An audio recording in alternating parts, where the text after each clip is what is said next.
What up, Laker Nation? It's your boy DT back with another live stream. As tonight, the Lakers face Utah Jazz. Hopefully, we get to clinch the number one seed in the West with a W tonight. So let's go, Laker Nation, man. I'm ready for this win. Let's get it. Look, in order to win tonight, it's going to be very, very simple. We have to knock down shots. Frank Vogel touched on this in pregame. We have to knock down shots. It's that simple, guys. We haven't been knocking those down, so we've been struggling. It's been closer than it has to be. If Danny Green would have knocked down half of his three-pointers, wide open three-pointers, by the way, we would have won the last game, I believe. But it didn't happen. Now we're ready for Utah. Now Utah has lost. I think they lost back-to-back, if I'm not mistaken. I know they lost the last one for sure. So they're coming out here hungry, guys. What's up? What's up, everybody? They're coming out here hungry. They're starving for a victory, and, we're going to face a pretty uphill battle. Two players we got to watch out for. Obviously, Rudy Gobert is a beast in the paint defensively and, catching lob dunks off screen and rolls and second chance points, stuff like that. But the main guys you have to watch out for is, again, the backcourt tonight. The backcourt of Mike Conley and Donovan Mitchell. Those two guys can definitely exploit our perimeter defense. So hopefully the Lakers step up and we do what it do. What's up, big baby? That's what we have to do. We got to lock in from the get. So, like I said, we're in for the uphill battle. They got shooters out there as well with Mr. Inglis. They have plenty of slashers as well. Royce O'Neal's another player we got to watch out for. He's somebody who can get off. I'm not sure if he's going to play, but he's somebody who can get off. And obviously, Donovan Mitchell, man. Donovan Mitchell is one of my favorite players in the league. He's obviously had a hot start to his NBA career and kind of tailed off a little bit, but I do believe that's due to team chemistry. There's kind of a rift between him and Rudy Gobert that's been documented. So I think that's actually translating to the court. They're a better team than what they have shown thus far in the bubble. But we can definitely get this win now. Frank Vogel did say he's going to limit the minutes a little bit more for LeBron and AD, very similar to the first two bubble games. So that means more minutes for guys like Kuzma, Deion Waiters, J.R. Smith, et cetera, et cetera. So let's hope that those guys really step up. And like Frank Vogel said, we haven't seen the shooting hasn't been on from those guys. Hopefully they could turn things around here. This could be one of those confidence builder type games, but we have to win it. And if we do, man, if we win this game, we're going to clinch. We're going to celebrate the number one spot in the West in 10 years, guys. Think about that. We haven't been number one in the West in 10 years. So that tells you, man, it's been a long time since we tasted victory, and this is well-deserved. My man said, would you change our starting lineup yet or keep it the same? I'd keep it the same at least one more game. If Danny Green and KCP continue to struggle, then I think about tinkering it a little bit. Good question. My man said, for a minute, I thought that was the real Shaq behind you. Doesn't it? Doesn't it look like real Shaq? Actually, when my mom came to visit one day, I scared her with the Shaq. The first time she came back to the house when I had Shaq, it was great. I put it right in the entrance of the room, and when she went in, she got scared. What's good, Dan? Let's clinch so we can celebrate. A little Laker Nation stand up. Absolutely, Michael. And you know what? If we clinch, I expect LeBron James and Anthony Davis minutes to just decrease big time. And I would want them to just so they can still keep their rhythm and play here and there. But remember, the number one factor has to be we have to prioritize health. So having a healthy AD and LeBron is crucial to our championship goal. What up, Max? How you doing, bro? Man, almost like we need Kuz to start, LOL. Whoever starts just needs to step up, whether it be Danny Green, KCP, anybody. What's up, John? He said, Danny Green needs to hit threes. If we put him on the bench, then our bench unit weakens, LOL. Well, look, man, we just have to get off to a quicker start. I'm going to need LeBron and AD to assert themselves today into the game early on. Hopefully they do. We know AD, can eat any moment. But LeBron is the one that I need to see him just a little bit more aggressive to start. Maybe get a cool little 6 points in the first quarter would be nice. Something like that. My man said, facts, Dan. If Green has more bad games like that, I would bench Danny for Caruso as shooting guard. Or KCP. Either way, it could be KCP that doesn't fit in the mix. We'll see. He said, I think JR should play more minutes. Eventually, I think he will. Now, you can tell he's still not all the way in game shape. He struggles sometimes. Getting up and down the court. That's probably why Frank Vogel has limited his minutes. He said, let's clinch the number one spot. Damn. I was in 7th grade back in 2010. Yeah, man, I was still in high school, bro. So it's been a while. He said, need Danny Green to step up. What's up, Dan? Hey, what up, Johnny? Danny has been bad lately. Yeah, we all know that, but you know what? He's a vet, and I expect him to get out of his own funk. Like he's just in a funk. It's a two-game slip. Before that, he was doing okay, so we need him back. Dan, do you think LeBron is conserving energy for the playoffs? Most definitely. Most definitely. We know he has another gear where he goes in the playoffs, but he's definitely not trying to get injured right before we get the bubble playoffs. And by the way, the West has been competitive, man. Y'all been watching this? Memphis has truly impressed me, even though they dropped their games. That young core is going to be a force to be reckoned with for years to come. I think their young core is already better than the Pelicans' young core. With John Morant, Jaren Jackson, and Dylan Brooks, man, those guys are the real deal. I'm talking about two of those might become superstars. And again, I don't like to throw that word around, but they have the tools and they have the talent and the effort is there, man. So that's going to be a force in the West. I don't look forward to facing them down the road in the West. You said AD needs to be more involved in the fourth quarter. Yeah, I mean, he only took one shot, so I agree with you. He needs to just, him and LeBron need to stay aggressive because that pick and roll, that 1-2 punch is unstoppable. We need to run more two-man game between those two guys, whether it be pick and roll, pick and pop, any sort of backdoor screen loud for AD, get him going early. Whatever it takes to get him and Bron going, let's just do that. He said, love the Kobe LeBron is wearing today. Love the Kobe's LeBron is wearing today. I haven't seen him, but I'll definitely check that out. What's good, Dan? Great to see you.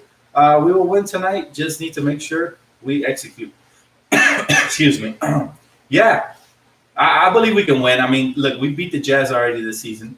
And it's a team we actually match up really well with them, except their guards have the potential to kill us without Avery Bradley. Last time we faced them, we did have Avery, and we got the dub. But yeah, we got to watch out for Donovan Mitchell and especially Mike Conley.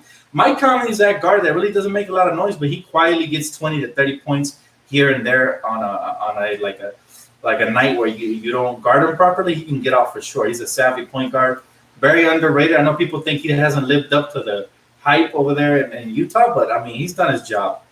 He's only getting better. It's only year one for him, so definitely watch out for Mike Conley. We know what Donovan Mitchell's going to do. We know he's going to try to go for 30. We got to try to slow him down. But Mike Conley's that guy. Just don't leave him open. He'll knock down his shots. He'll take off the dribble and do some things, penetrate, kick. And Alex as well. Alex, is it Inglis? I don't know. I always butcher his name, but you know what I'm talking about. Aussie, mate. the Australian guy. He's a beast too, man. He's somebody who can get it going. So we got to make sure. But yeah, Mike Conley's, to me, I'm zeroed in on two people. Donovan Mitchell, Mike Conley. If we can just stop him, if we can just slow him down, then we got a victory tonight. Because there's no way Rudy Gobert can generate his own offense, and they don't have enough firepower. Now, Jordan Clarkson is another one of those guards that can do damage, and he's going up against his former team. He's hungry. He wants to get a dub, so watch out for Jordan Clarkson. I almost forgot to mention him. Hey, what up, Dan? How are you? What do the Lakers have to do to win? What's up, Alfred? I'm doing good, brother. Thanks for asking. Hopefully you're doing well as well. Lakers just need to knock down their open shots because we know LeBron James and Anthony Davis going to command a double team every single time. So when they kick it out, we need Danny Green, KCP, whoever's wide open, Markieff Morris, anybody. Whoever's open needs to knock down the shots. That way it opens up the floor for our superstars to go one-on-one. Because when they have the one-on-one or at least one-on-two, they dominate, guys. He said, we're getting killed at the three-point line. And that's, again, we missing the presence of Avery Bradley, but I have no doubt that somebody's going to step up and fill that role. They need to. And remember, we're still early in the bubble. We're still adjusting, but I'm still very happy with the team so far. Look, to be honest with you, we played 2 games. We won one. We lost one. We should have won both. But if I had to pick which one we were going to win and lose, I think I'm very happy with the outcome. I'd rather beat the Clippers than the Raptors. Excuse me. He said in the offseason, it'll be an 8-man rotation. Oh, in the playoffs, it'll be an 8-man rotation most likely. Our starters play just an AC. Who's the 8 that gets the most PT between Waiters, Morris, Dwight, etc.? Well, Frank Vogel likes to use his rotations, man. Excuse me, guys. Frank Vogel likes to use his rotations, so I expect it's going to be actually more like a 10-man rotation, maybe even 11, because we're pretty deep. 10-man rotation is more like it, though, man. And who gets more minutes between Morris, JR, and Dion Waiters? Dion Waiters. Dion Waiters is the younger prospect who can ball handle, play make a little bit, which is something we've been lacking for years on this team. So I'm happy we got another guy who can go out there and create for himself. Besides, obviously, LeBron, Anthony Davis, Kuz, and Deion Waiters. We have at least 4 guys that can create for themselves, and even Caruso sometimes can create for teammates here and there. Hey, what's up, Sharon? She said, "Hey Dan, was trying out my new birthday present to watch you, but alas, I need help because I can hear you but not watch you. Anyways, I am hyped for tonight's game." Ooh, well, hopefully you enjoy your new device. Sounds like it's some sort of electronic. Yeah, just tinker with it, reset it. Hopefully you get it right, Sharon. Good to see you. I'm missing Talon Horton Tucker out there. Keeps the ball moving. Well, you know what? I did say I didn't expect him to get too much playing time unless he truly proved himself. I thought he was decent, but nothing really stood out. Again, he's still raw. He's still young. Don't expect him to get too much PT unless there's foul trouble or injuries, God forbid, either. But yeah, I would like to see him out there, but we'll see, man. Or unless we're blowing out a team, then maybe, you know. He said, "Can't Avery wife take care of the kid while he plays in the playoffs championship? Why does Avery not play?" Look, man, we can't question the man. He's taking care of his family, and that's primary. Family first always. So I respect him for that. I'm pretty sure it's hard for him not to be out here with his teammates. So we can't critique the man. You know, we don't know his situation. Only he knows his own situation. I definitely love what Avery brought to the team, man, and I hope we bring him back next year. And hopefully under better circumstances. Look, this coronavirus has hit us all hard. And prayers up to anybody who's sick out there, man.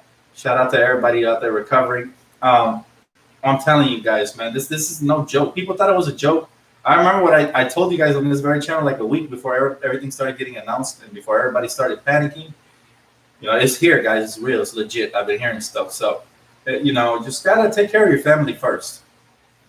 Can JR defend? Yes, he can. However, I still feel like he's a little out of shape. You know, he hadn't played basketball in like a year or more. So, yeah, pretty much. Hey, what up, Shai? How you doing?